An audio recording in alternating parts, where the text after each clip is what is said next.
नमस्कार। हिंदी की कक्षा में आप सभी का स्वागत है। आज हम करेंगे कक्षा 9वीं की कबीरदास की साखियाँ एवं शबद। सबसे पहले हम पढ़ेंगे कबीरदास जी के बारे में। कबीरदास जी का संत कवियों में प्रमुख स्थान है। उनके जन्म एवं मृत्यु के विषय में विद्वान एकमत नहीं है। अधिकांश विद्वानों ने कबीरदास का जन्म 1398 ईस्वी में माना है। जनसूत्री के अनुसार कबीरदास एक विधवा ब्राह्मणी के घर से पैदा हुए थे और वह लोक लाज के डर से इन्हें काशी के लहर तारा नामक तालाब के किनारे छोड़ गई थी। नीरू और नीमा नामक जुलाहा दंपति ने इनका पालन पोषण किया था। रामानंद जी इनके गुरु माने जाते हैं। उन्हीं से इन्होंने राम नाम का मंत्र लिया था। कबीर जी अनपढ़ थे, किंतु उन्होंने साधु संतों की संगति से ज्ञान प्राप्त किया था। उन्होंने अपना जीवन सत्संग करने और उपदेश देने में ही व्यतीत किया था। कबीरदास जी का देहांत 1518 ईस्वी में माना जाता है। इनकी रचनाओं के बारे में कहें तो इनकी एक ही रचना है बीजक, यानी बीजक नामक ग्रंथ में इनकी रचनाएं संकलित हैं। उसके 3 भाग हैं, साखी, शबद एवं रामायणी। कबीरदास जी निर्गुण ईश्वर का वर्णन करते हैं, निर्गुण ईश्वर को मानते हैं जिसका कोई आकार नहीं है और पाखंडों से का विरोध करते हैं। तो अभी हम उनकी साखियाँ पढ़ेंगे, उनकी व्याख्या करेंगे। कबीरदास जी की साखियाँ हम यहाँ करेंगे। मान सरोवर सुभर जल हंसा केली कराही, मुक्ता फल मुक्ता चुगई अब उड़ी अनत न जाही। पहले शब्दार्थ देखिए। मानसरोवर एक झील, यहाँ इसका मतलब मन से है, हृदय से है। सुभर भरा हुआ, केली क्रीड़ाएँ, मुक्ता मोती, अनंत अन्यतर। तो यहाँ पर जो कबीरदास जी हैं वो कहते हैं कि मेरा जो हृदय है, मेरे हृदय रूपी जो मानसरोवर है वह भक्ति रूपी जल से भरा हुआ है, यानी पूरी तरह से उसमें भक्ति भरी हुई है। उसमें जीवात्मा रूपी हंस क्रीड़ाएँ कर रहा है। वह क्रीड़ाएँ करता हुआ मुक्ति रूपी मोतियों को चुग रहा है। वह उसमें इतना लीन है, उसको उसमें इतना आनंद आ रहा है कि अब उसे छोड़कर कहीं भी और नहीं जाना चाहता। यानी कवि ये कहना चाहते हैं कि उनका हृदय भगवान की भक्ति में लगा हुआ है और उसमें वो मुक्ति रूपी मोतियों को चुग रहे हैं, यानी कि मुक्ति का मार्ग वो उसमें प्राप्त करना चाहते हैं और उनको जो है भगवान की भक्ति में इतना आनंद प्राप्त होता है कि वो कहीं और नहीं जाना चाहते, यानी कि उनकी आत्मा जो है वो भक्ति में लीन रहती है। प्रेमी ढूंढत मैं फिरो, प्रेमी मिले न कोय, प्रेमी कऊ प्रेमी मिले, सब विष अमृत होय। प्रेमी यानी प्रेम करने वाला, कऊ को विष जहर। तो इसमें साखी में कवि कबीरदास जी ने ईश्वर प्रेमी के गुणों एवं संगति के प्रभाव को अभिव्यक्त किया है। कवि कहते हैं कि मैं भगवान के प्रेमी को ढूंढता फिरता हूँ, किंतु मुझे कोई सच्चा प्रेमी नहीं मिला।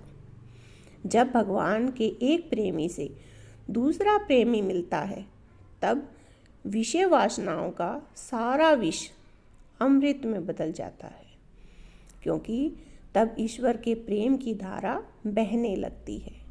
भक्ति वासना को भी अमृत रूप में परिवर्तित कर देती है। यानी कि यहाँ पर जो है ईश्वर प्रेमी की संगति करने से मनुष्य के मन में बुरे जो भाव हैं वो समाप्त हो जाते हैं। उनके बारे में कवि ने बताया है कि जब वह ईश्वर से व्यक्ति प्रेम करने लगता है तो उसके मन में जो बुरे भाव हैं वो अपने आप ही खत्म हो जाते हैं। हस्ती चढ़िए ज्ञान कऊ, सहज दुलीचा डारी, स्वान रूप संसार है भूखन दे झक मारी। हस्ती हाथी, सहज साधारण, दुलीचा हाथी की कमर पर डाले जाने वाले एक वस्त्र को दुलीचा कहते हैं। डारी डालना, स्वान कुत्ता, भूखन भौंकना, झक मारना या व्यर्थ में बोलना। तो यहाँ पर इस साखी में कबीरदास जी ने ज्ञान प्राप्ति की पद्धति और संसार के विषय में अपने विचार व्यक्त किए हैं और कहा है कि हमें ज्ञान रूपी हाथी पर सहज पद्धति रूपी दुलीचा डालकर चढ़ना चाहिए, अर्थात हमें प्रभु भक्ति सहज ढंग से करनी चाहिए। संसार में भक्ति के अनेक ढंग बताए गए हैं, हमें उनकी ओर ध्यान नहीं देना चाहिए। यह संसार तो कुत्ते की भांति है जो भौंकता रहता है, हमें इसकी ओर ध्यान न देकर ईश्वर भक्ति में अपने मन को लगाए रखना चाहिए। पखा पखी के कारणई सब जग रहा भुलान, निरपख होई के हरि भजई सोई संत सुजान। पखा पखी पक्ष और विपक्ष, कारणई कारण, जग संसार, निरपख निष्पक्ष या सच्चे मन से, हरि ईश्वर, सुजान बुद्धिमान। इस साखी में कबीरदास ने निष्पक्ष भाव या समभाव से ईश्वर की भक्ति करने का उपदेश दिया है। कबीरदास जी कहते हैं कि यह संपूर्ण संसार ईश्वर के अस्तित्व या निर्गुण सगुण के पक्ष विपक्ष की उलझन में फंसा हुआ है, इसलिए वह ईश्वर के सत्य स्वरूप को भूल गया है। जो लोग निष्पक्ष होकर ईश्वर का भजन करते हैं वे ही सच्चे संत कहलाते हैं। यानी सच्चे संत शांत एवं समभाव से ईश्वर में ध्यान लगाकर भक्ति करते हैं और तभी वो भगवान को प्राप्त करते हैं। ईश्वर के स्वरूप के पक्ष विपक्ष में बहस करने वाले लोग उसके सच्चे स्वरूप या सार तत्व को भूल जाते हैं, इसलिए किसी विवाद में न फंसकर पूर्ण लगन से ईश्वर के नाम का स्मरण करना चाहिए। हिंदू मुआ राम कही, मुसलमान खुदाई, कहे कबीर सो जीवता, जो दूहू के निकट न जाई। मुआ मरना, जीवता जीवित, दूहू दोनों। तो इस साखी में कबीरदास ने बताया है कि हिंदू राम नाम रटकर अपने धर्म की श्रेष्ठता के प्रतिपादन में मर मिटे तो हिंदू खुदा को श्रेष्ठ बताने के प्रयास में नष्ट हो गए। यानी कि हिंदू जो है वो राम राम रटता रहता है और भगवान राम को मानता है, और मुसलमान खुदा को श्रेष्ठ मानता है, और इसी प्रयास में दोनों नष्ट हो जाते हैं। कबीरदास जी के अनुसार जीवित व्यक्ति तो वही है जो दोनों नामों को एक ब्रह्म मानकर इस विवाद में नहीं पड़ते कि कौन श्रेष्ठ है। यानी कि कबीरदास जी किसी एक भगवान को नहीं मानते, उनके लिए तो भगवान ही एक ही है, उसके रूप अलग अलग नहीं हैं। तो वो कहते हैं कि हिंदू जो है वो राम को मानता है, मुसलमान खुदा को मानता है, और कबीरदास जी कहते हैं कि सच्चे अर्थों में जीवित व्यक्ति वही है जो इस दोनों के अंतर के विवाद से बचा रहता है और भगवान की भक्ति में लगा रहता है। काबा फिरी काशी भया, राम ही भया रहीम, मोट चून मैदा भया, बैठ कबीरा जी। काबा मुसलमानों का तीर्थ स्थल है, काशी हिंदुओं का तीर्थ स्थल है, भया हो गया, मोट मोटा, जीम खाना। कबीरदास जी कहते हैं कि मध्यम मार्गी प्रवृत्ति से मुसलमानों के तीर्थ स्थल काबा और हिंदुओं के तीर्थ स्थान काशी में कोई अंतर नहीं रह जाता।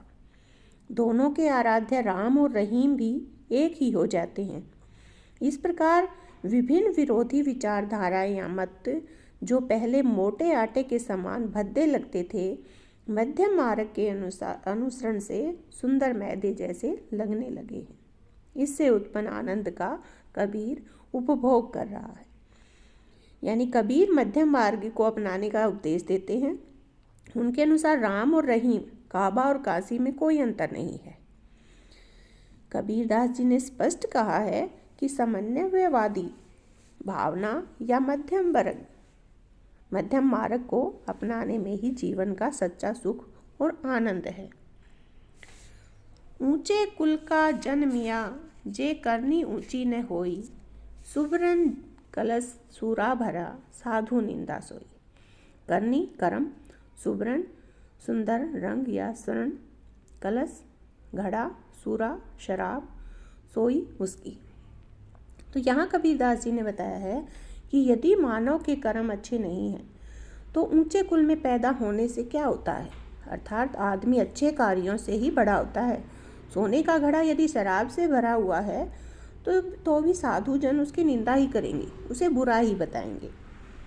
यानी कि कवि कहते हैं कि व्यक्ति जन्म से नहीं अपितु गुणों से ऊंचा और महान होता है। हमें सत्कर्म करने चाहिए, उसी से हमारे ऊंचे नीचे का जो है पता चलता है।